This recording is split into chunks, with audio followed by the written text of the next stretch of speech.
कहानियाँ नई नई सीख देती है। बच्चों में अगर अच्छे अच्छे संस्कार सिंचने हो तो कहानियाँ सबसे अच्छा जरिया बन सकती है।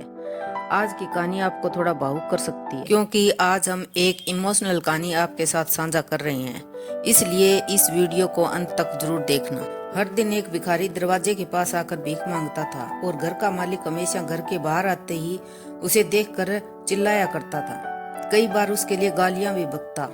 वो कहता, तू जिंदा ही क्यों है? पूरी जिंदगी ऐसे ही भीख मांगेगा क्या?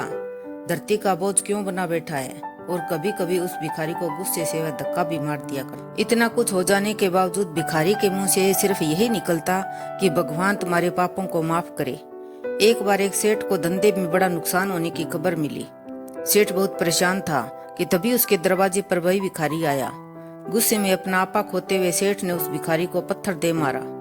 पत्थर लगने के कारण भिखारी का सर फूट गया और उसके सर से खून बहने लगा। फिर भी दर्द से कहराते हुए भिखारी ने इतना ही कहा, भगवान तुम्हारे पाप को माफ करे। भिखारी वहां से चला गया। सेठ सोच में पड़ गया। भिखारी को पत्थर मारा, फिर भी उसने सिर्फ प्रार्थना ही की। सेठ का गुस्सा शांत हुआ। भिखारी का रहस्य जानने के लिए सेठ ने भिखारी का पीछा करना शुरू कर दिया।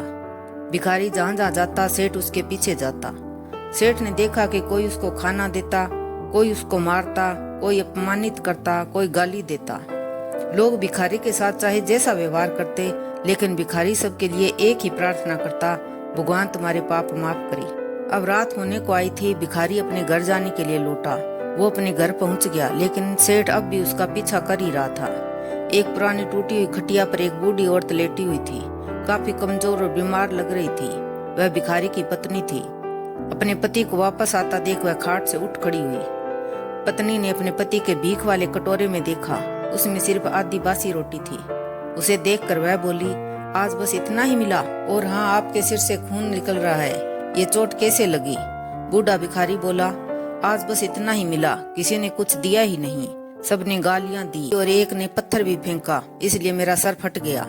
एक गहरी ठंडी सांस लेकर बूढ़ा भिखारी फिर से बोला, यह मेरे ही पापों का फल है। तुम्हें याद है कुछ सालों पहले हम कितने अमीर थे? क्या कुछ नहीं था हमारे पास? हमारे पास हर चीज जरूरत से ज्यादा थी, लेकिन हमने कभी दान नहीं किया। और उससे भी बुरा हमने उस अंधे भिखारी के साथ किया जो हमारे द्वार पर भीख मांगने आया करता था। बूढ़ी पत्नी की आंखों में आंसू आ गए। वह बोली, हाँ, हम उस अंधे भिखारी के साथ बहुत बुरा करते थे, उसका अपमान करते थे, उसे खाने के लिए रोटी की जगह कागज दिया करते, उसका मजाक उड़ाया करते और कभी कभी मारा भी करते। मैंने कभी उसको रास्ता नहीं दिखाया। एक बार मैंने उसके मुंह पर मिट्टी भी फेंकी थी और वह हमेशा दुखी होकर यही कहता कि भगवान तुम्हें तुम्हारे किए की सजा देगा, भगवान तुम्हारे पापों की सजा जरूर देगा। उसका श्राप सच हुआ और हम इस दुख भरी जिंदगी में आ गए। भिखारी बोला, हाँ, उसका श्राप सच हुआ, इसलिए मैं किसी को बद्दुआ नहीं देता। चाहे कोई मेरे साथ कैसा भी बर्ताव करे, मैं हमेशा उसके लिए प्रार्थना करता हूँ। मैं नहीं चाहता कि कोई भी हमारे जैसी जिंदगी का अनुभव करे, किसी को भी हमारे जैसे दुखों का सामना करना पड़े। वो नहीं जानते कि वह कितना बड़ा पाप कर रही हैं, इसलिए अनजाने में हुए पाप की ऐसी सजा किसी को भी मिले मैं नहीं चाहता।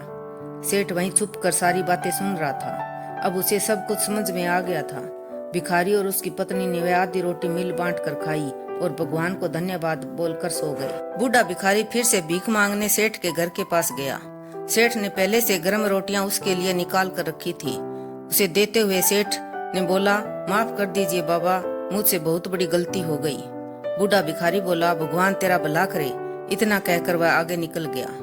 इस कहानी से जो सीख लेने लायक है वह बड़ी ही सिंपल है कि आदमी चाहे किसी के बारे में बुरा कहे या भला करे, लेकिन भगवान सिर्फ कर्म के हिसाब से उसको फल देता है। क्या हुआ अगर भगवान नहीं दिखता है? लेकिन यह बात बिल्कुल सच है, उसके खाते में सबका हिसाब बहुत बहुत पक्का होता है। इसलिए जब किसी के लिए कुछ भी करो तो अच्छा ही करो। धन्यवाद दोस्तों इस कहानी को सुनने के लिए। अगर आपको यह कहानी पसंद आई हो तो कृपया लाइक करें, कमेंट करें और हमारे चैनल को सब्सक्राइब करें। बेल आइकन को दबाना न भूलें ताकि आप हमारी नई कहानियों के नोटिफिकेशन सबसे पहले पा सकें। हम आपके सुझावों का स्वागत करते हैं। नीचे कमेंट बॉक्स में हमें बताएं कि आप अगली कहानी किस विषय पर सुनना चाहेंगे। तब तक के लिए धन्यवाद और अगली कहानी में